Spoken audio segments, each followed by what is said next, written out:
మేము మారం సార్, మేము ఇట్లానే ఉంటాం. మీరు ఎన్ని సెషన్లు అయినా తీసుకోండి. Okay okay, as long as you cannot put in to action what ever you learn here, you can never change your future, because your future depends on the present. What is your future? What is your future? What you do today, it depends on what you do present. That your means your future depends on what you do present. That's it. So what do? You have to do, you have to try to reach the career goals. That is what you have to do, right? So not only focusing on technical skills. Okay, if you focus on technical skills, if you earn the job, definitely you can continue like that. There is no need to attend these sessions. But besides technical skills, we need some another skills. That is the problem, right? Those skills come through practice only. You are avoiding practice. That is the problem. మన కెరియర్ని sacrifice చేసుకుంటూ వాళ్ళకి సెకండ్కి 1000 కోట్లలో సంపాదించి పెడుతుంది. అర్థమైంది point? ఇన్స్టాగ్రామ్కి ఎంత వస్తుంది? సెకండ్స్లో వస్తుంది ఆదాయం.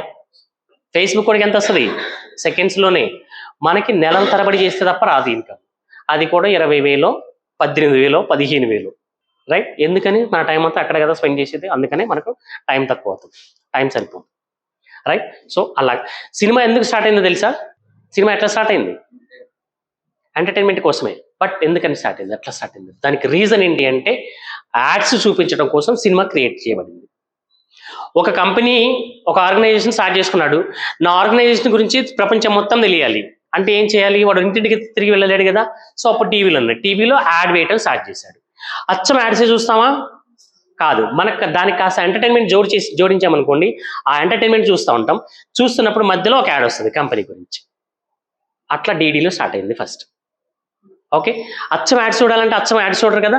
సో ఎంటర్టైన్మెంట్ ప్రోగ్రామ్ ఏదో చేశారు. అలాంటి ప్రోగ్రామ్స్ బిల్డప్ చేసుకుంటూ వస్తే సినిమా తయారైంది. ఆ తర్వాత నాటికలు, తర్వాత సీరియల్స్. అంటే నీ జుట్టు పట్టుకుని తీసుకొచ్చి టీవీ ముందు కూర్చోబెట్టాలి అంటే ఎంటర్టైన్మెంట్ కావాలి వీడికి. ఎంటర్టైన్మెంట్ మధ్యలో యాడ్ చేసుకోవచ్చు. ఇప్పుడు టీవీ సంస్థలు సెకండ్ కింద అని తీసుకుంటాయి కంపెనీ నుంచి యాడ్స్. మనకు టీవీ చూపిస్తూ వాడు క్యాచ్ చేసుకుంటున్నాడు, వాడు టీవీలో యాడ్ చేసుకుంటూ పైవాడు క్యాచ్ చేసుకుంటున్నాడు. మనం వాళ్ళిద్దరిని పోషిస్తున్నాం కెరీర్ని సాక్రిఫైస్ చేసి, మన టయాలు వేస్ట్ చేసుకుంది. అందుకని ఫ్యూచర్ని ఇమాజిన్ చేసుకుంటా ఉండండి అప్పుడప్పుడు.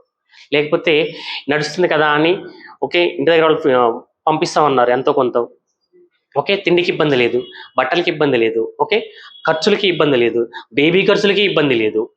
ఇంక ఇప్పుడు నీకు వాళ్ళ దగ్గర ఇప్పుడు ఎందుకు పెట్టుకుని పని చేస్తావు? కాకపోతే ఎంతకాలం పంపిస్తారు పేరెంట్స్? గుర్తుపెట్టుకోండి, మనం ఉన్నంతకాలం పేరెంట్స్ మనతో ఉండరు. ఆ లోగా నువ్వు సెటిల్ అయిపోవాలి. అంటే అప్పటి వరకు సెటిల్ అవ్వద్దని కాదు నా ఉద్దేశం, రైట్? అందుకని ఇప్పటి నుంచే ప్లాన్ చేసుకున్నావు అనుకో, త్వరగా లైఫ్లో సెటిల్ అయిపోవచ్చు, మంచి లైఫ్ లీడ్ చేయొచ్చు. ఇట్లా ఇమాజిన్ చేసుకున్నావు అంటే ఖచ్చితంగా నువ్వు అలర్ట్ అవుతావు, ఒళ్ళు దగ్గర పెట్టుకుని పనులు చేస్తావు. ఇవాళ నువ్వు చేయాల్సిన పనులు ఏంటో చేసుకుంటావు. ఒకరోజు శ్రద్ధ చేసినా రెండో రోజు అయినా సరే ఒళ్ళు దగ్గర పెట్టుకుని పనులు చేసుకుంటావు, ఇంప్రూవ్ చేసుకుంటావు, నిన్ను నువ్వు తయారు చేసుకుంటావు, దాని మీద ఫోకస్ చేస్తావు. అందుకని అప్పుడప్పుడు ఫ్యూచర్ని ఇమాజిన్ చేసుకుంటా ఉండండి. ఏది జాబ్ రాకపోతే ఎలా ఉంటుంది ఇమాజిన్ చేసుకో, అప్పుడు ఒళ్ళు దగ్గర పెట్టుకుని పనిచేస్తాను. ఓకే, ఇవి వాళ్ళు ఫాలో అవుతూ ఉంటారు అనమాట. ఇప్పుడు నేనున్నా, ఇప్పుడు నేను మీకంటే పెద్ద తోపునేం కాదు. ఈ లక్షణాలన్నీ నాకు ఉంటాయి. లేజినెస్ నాకు ఉంటుంది, బద్ధకం ఉంటుంది, పనులు వాయిదా వేసే మనస్తత్వం ఉంటుంది. కానీ గుర్తు చేసుకుంటా అప్పుడు నేను కరెక్ట్గానే వెళ్తున్నానా, ఎక్కడైనా ల్యాగ్ అవుతున్నానా. ఒకవేళ ఏమీ అప్డేట్ అవ్వకుండా నేను ఫస్ట్లో స్పోకెన్ ఇంగ్లీష్ ట్రైనర్ని. లాస్ట్ ఇయర్ వరకు కూడా స్పోకెన్ ఇంగ్లీష్ చెప్పాను, మొన్న వరకు కూడా చెప్పాను, ఇంట్లో రాకముందు వరకు స్పోకెన్ ఇంగ్లీష్ ట్రైనర్ని. నేను కనుక నా స్కిల్స్ అప్డేట్ చేసుకోకపోతే అలాగే ఉండిపోయేవాడిని, నేను మీ ముందు ఈరోజు నిలబడేవాడినే కాదు. అర్థమైంది? స్పోకెన్ ఇంగ్లీష్ ఒక్కటే పెట్టుకుంటే అది ఎవరు వస్తారు స్పోకెన్ ఇంగ్లీష్కి? తెంగరోళ్ళు ఎవరు రావట్లేదు. అలాగని చెప్పి ఇంగ్లీష్ వస్తా అంటే వాళ్ళకి రాదు. బట్ ఇంట్రెస్ట్ చూపించడం లేదు. దేని మీద ఇంట్రెస్ట్ చూపిస్తున్నారు? ఈ స్కిల్స్ మీద ఇంట్రెస్ట్ చూపిస్తున్నారు. సో ఈ వైపు వచ్చేసా, ఇవి నేర్చేసుకున్నారు, వీటిలో ట్రైనింగ్ చేశా, సర్టిఫికేషన్స్ చేశా, రైట్? అప్డేట్ అవుతూ వచ్చా. అలా ఫ్యూచర్ని ఇమాజిన్ చేసుకోబట్టి నాకు అర్థమయ్యే సీను ఇక్కడ నిలబడగలిగా. అందుకని ఇమాజినేషన్ చాలా పవర్ఫుల్ టెక్నిక్ అనమాట. అది ఫాలో అండి. ఎప్పుడన్నా అశ్రద్ధగా అనిపించినా, ఎప్పుడన్నా అలసత్వంగా ప్రదర్శించినా, ఎప్పుడైనా నాకు చేత కాదు అని అనిపించినా ఒక్కసారి ఇమాజిన్ చేసుకుని మీ ఫ్యూచర్ని చాలు, సెట్ అయిపోతారు. ఓకే, సరే ఇవన్నీ బాగానే ఉన్నాయి సార్, టైం వాల్యూ తెలిసింది సార్. ఓకే సరే, టైం వాల్యూ అర్థమైంది, టైంని ఎలా కాపాడుకోవాలో అర్థమైంది. బట్ ఎలా ఇంప్లిమెంట్ చేయాలి వాటిని ఎలా ఇంప్లిమెంట్ చేయాలి. ఒక్కొక్కసారి మూడ్ బాగుంటుంది, ఒక్కొక్కసారి మూడ్ బాగుండదు. ఓకే, ప్రాక్టీస్ చేయాల్సినవి చాలా ఉన్నాయి, నేర్చుకోవాల్సినవి చాలా ఉన్నాయి. మూడ్ బాగుండలేదు, నేర్చుకోబుద్ధి కావట్లేదు, ప్రాక్టీస్ చేయబుద్ధి కావట్లేదు. ఏం చేయాలి? Let us discuss.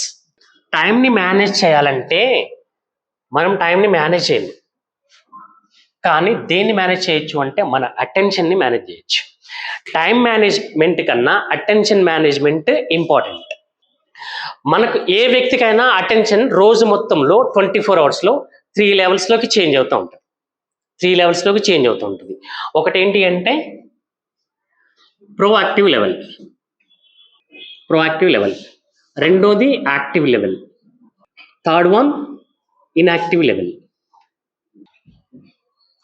ప్రోయాక్టివ్ లెవెల్లో నువ్వు ప్రోయాక్టివ్ లెవెల్లో ఉన్నప్పుడు 100% ఫోకస్డ్గా ఉంటావు, 100% ఇంట్రెస్టెడ్గా ఉంటావు, 100% డెడికేషన్తో ఉంటావు.